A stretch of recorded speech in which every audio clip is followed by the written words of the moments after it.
Hello, everyone. My name is Jignesh Padhiar. Last year put a wrench into all things society. We needed to come together as a community as the world fell apart. The very world that was so keen on destroying everything that resembled America came knocking on our doorstep. And why here? Because we love America and Huntington Beach.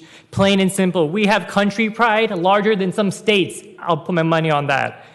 But we saw the boarded up buildings last year in late May and early June of 2020 and gave me pause as to what we did to deserve this reckoning. Regardless, the residents in the community came together to defend Huntington Beach. HB Strong manifested and dug its roots into the ground to protect our city from those who only promote hate and division.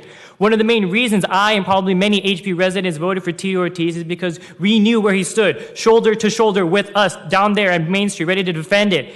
Jack's and Sugar Shack. And he stood alongside us to defend our businesses, while across the street, we saw the same covered faces that we saw throughout the summer of love, ready to unleash their version of reparations in Huntington Beach. And a quick thank you to the men and women in blue who were there to help make sure nothing happened and continue to do so. But my question is to you, Rhonda Bolton, where would you have stood in that stand? We all know where you fall with diversity. Would you have been there to defend Huntington Beach? For only a decade being here, would that have been the time for you to actually put yourself there? We voted for HB Strong, not for race grifters who side with those who promote chaos and division. And Ms. Bolton chose to run in Huntington Beach, if you call it running.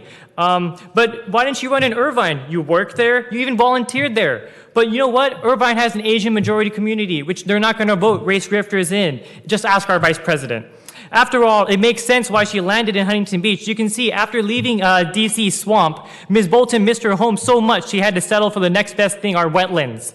It is sad, really, that you think you don't need to win the people's vote rather than taking up this liberal affirmative action. Rather than bringing this community together, she opted to listen to her marching orders and sow division. She does not represent me or my vote. And in the land of the free, we are supposed to believe we have a voice, and at that same time, that voice is being silenced by the council members coddling corporations.